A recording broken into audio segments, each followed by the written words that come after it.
اور کسی شخص میں طاقت نہیں کہ اللہ کے حکم کے بغیر مر جائے.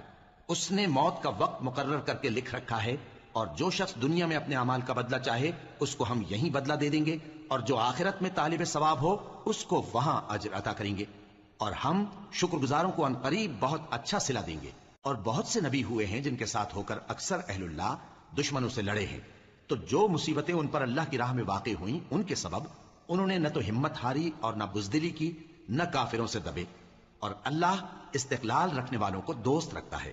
اور اس حالت میں ان کے منہ سے کوئی بات نکلتی تو یہی کہ اے پروردگار، ہمارے گناہ اور زیادتیاں جو ہم اپنے کاموں میں کرتے رہے ہیں معاف فرما، اور ہم کو ثابت قدم رکھ، اور کافروں پر فتح عنایت کر. تو اللہ نے ان کو دنیا میں بھی بدلہ دیا اور آخرت میں بھی بہت اچھا بدلہ دے گا، اور اللہ نیکوکاروں کو دوست رکھتا ہے.